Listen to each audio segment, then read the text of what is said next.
नमस्कार और the deep dive में आपका स्वागत है। आज हम एक ऐसे विषय पर थोड़ी गहराई से बात करने वाले हैं जो लाखों लोगों से जुड़ा है, दुर्लभ बीमारियां। जी। और खास तौर पर मस्कुलर डिस्ट्रॉफी और ऐसी ही दूसरी न्यूरोमस्कुलर बीमारियों के इलाज में जो नई नई तरक्की हो रही है उस पर हमारे पास कुछ जानकारी है, कुछ लेख हैं जो इस फील्ड में हुई एक बहुत बड़ी कामयाबी और जो रिसर्च लगातार चल रही है उस पर रोशनी डालते हैं। बिल्कुल। और आज हमारी बातचीत का जो फोकस रहेगा वो ये समझना है कि ये जो हाल की सफलताएं हैं, खासकर एक नई दवा को जो मंजूरी मिली है, उसका मतलब क्या है।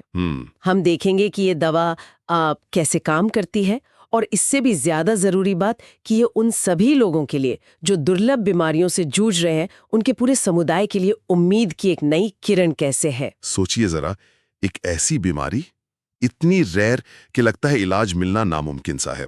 कई बार जानकारी भी पूरी नहीं होती। सही बात है। लेकिन आज हम एक ऐसी ही कहानी पर बात कर रहे हैं जहां विज्ञान, लोगों का जज्बा और सबका साथ आना, इसने मिलकर कुछ ऐसा किया है जो न सिर्फ इतिहास बना रहा है बल्कि आगे का रास्ता भी दिखा रहा है। तो चलिए इसी पर बात करते हैं। हाँ, तो सबसे पहले वो बड़ी खबर जिसे काफी उम्मीदें जगी हैं।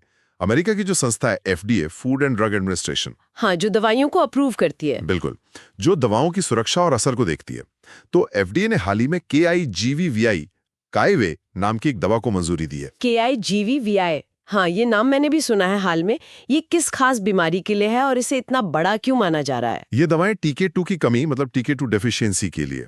ये एक बहुत ही दुर्लभ जेनेटिक और अक्सर जानलेवा होने वाली माइटोकॉन्ड्रियल बीमारी है। Mitochondrial, okay. और ये इतनी अहम इसलिए है क्योंकि ये TK2 डेफिशिएंसी के लिए मंजूर हुआ पहला इलाज है।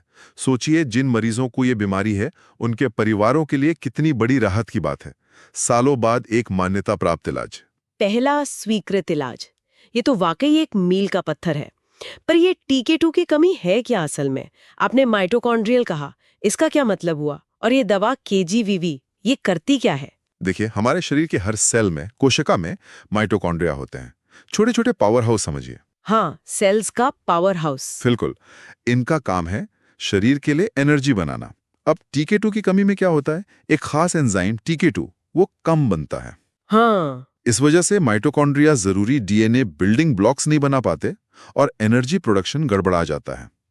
असर सबसे ज्यादा मांसपेशियों पर दिखता है, जिन्हें बहुत एनर्जी चाहिए। अच्छा, ये सीधे प्रॉब्लम की जड़ पे ही काम करने की कोशिश है, एनर्जी बनाने में मदद करके। और क्या इसके इस्तेमाल से मरीजों में कोई वाकई में सुधार दिखा है? जी हाँ, बिल्कुल। जो क्लिनिकल ट्रायल्स हुए हैं उनके नतीजे काफी अच्छे रहे हैं। स्टडीज में देखा गया कि KYGVI लेने वाले कई मरीजों की मांसपेशियों की ताकत सुधरी, सांस लेने की क्षमता बेहतर हुई अरे वाह! और कुछ मामलों में तो जीवन जीने की संभावना भी बढ़ी। कुल मिलाकर उनकी जो जिंदगी की क्वालिटी है उस पर अच्छा असर पड़ा है। ये उन लोगों के लिए सच में जिंदगी बदलने वाली बात हो सकती है। ये सुनना वाकई बहुत बहुत अच्छा लग रहा है। लेकिन जैसा आपने शुरू में कहा था, ये सिर्फ एक दवा के बन जाने और मंजूर हो जाने की कहानी नहीं है। इसके पीछे एक लंबा सफर है। हाँ, सही कहा आपने। ये मंजूरी कोई रातों रात नहीं मिली। असल में ये दशकों के अथक वैज्ञानिक शोध का नतीजा है। इसमें मस्कुलर डिस्ट्रॉफी एसोसिएशन MDA जैसे जो संगठन हैं, उनकी लगातार वकालत, उनके सपोर्ट का बहुत बड़ा हाथ रहा है। उन्होंने शुरुआती रिसर्च को फंड किया, मरीजों की बात आगे रखी। हाँ, MDA का नाम तो बहुत सुना है। जी, और दुनिया भर के वैज्ञानिक, डॉक्टर्स, उनकी मेहनत तो है ही। और सबसे बढ़कर ये उन मरीजों और उनके परिवारों की हिम्मत और भागीदारी का नतीजा है जिन्होंने क्लिनिकल ट्रायल्स में हिस्सा लिया, भरोसा बनाए रखा। तो ये जो सफलता है, ये सिर्फ TK2 डेफिशिएंसी वालों के लिए ही नहीं, बल्कि इसका असर कहीं ज्यादा बड़ा है। आप कह रहे थे कि ये दूसरे दुर्लभ बीमारियों वाले समुदायों के लिए भी उम्मीद जगाती है। ऐसा क्यों? ये दवा तो सीधे मस्कुलर डिस्ट्रोफी या बेथलेम मायोपैथी का इलाज नहीं है। हाँ, यहीं पर यह कहानी और गहरी हो जाती है। देखिए, KYGV सीधे DMD या बेथलेम मायोपैथी का इलाज नहीं है, ये सच है। लेकिन इसकी सफलता ना कई जरूरी संदेश देती है। पहला, ये साबित करती है कि बहुत ही दुर्लभ मतलब अल्ट्रा रेयर बीमारियों के लिए भी असरदार इलाज बनाना मुमकिन है, भले ही मरीज कम हो। अच्छा। दूसरा, ये FDA जैसी रेगुलेटरी बॉडीज को दिखाता है कि दुर्लभ बीमारियों के लिए नए तरीके, जैसे ये सबस्ट्रेट एनहांसमेंट थेरेपी है, इनको मंजूरी देना संभव है और जरूरी भी। ये भी अहम है। तीसरा, ये दवा कंपनियों को, इन्वेस्टर्स को हिम्मत देता है कि वो रेयर डिजीज के क्षेत्र में पैसा लगाएं, क्योंकि सफलता मिल सकती है। और चौथा, ये उन लाखों लोगों के लिए एक बहुत शक्तिशाली प्रतीक है जो मस्कुलर डिस्ट्रॉफी के अलग-अलग रूपों जैसे डुशेन, बेकर, लिम्स-गर्डल, हाँ, कई तरह की होती है। जी, या फिर बेथलेम मायोपैथी जैसी सैकड़ों दूसरी न्यूरोमस्कुलर बीमारियों से लड़ रहे हैं, उनके लिए एक उम्मीद है। तो ये सिर्फ एक दवा की मंजूरी भर नहीं है, बल्कि एक तरह से पूरे सिस्टम के लिए एक पॉजिटिव सिग्नल है कि हाँ, दुर्लभ बीमारियों पर भी जीत हासिल की जा सकती है। ये उस बात को बल देता है जो हमारी स्रोत सामग्री में भी लिखी है। सबसे दुर्लभ बीमारियां भी अपना इलाज ढूंढ सकती हैं, अगर हम विश्वास करते रहें और लड़ते रहें। निश्चित रूप से। और ये सिर्फ एक कहने की बात नहीं रही है, इसका एक ठोस उदाहरण है हमारे सामने। ये दिखाता है कि विज्ञान, लगन और सबका साथ मिलकर क्या कर सकता है। ये उन सब के लिए उम्मीद है जो किसी न किसी दुर्लभ बीमारी का सामना कर रहे हैं, कि उनके लिए भी कोई ना कोई रास्ता जरूर निकलेगा।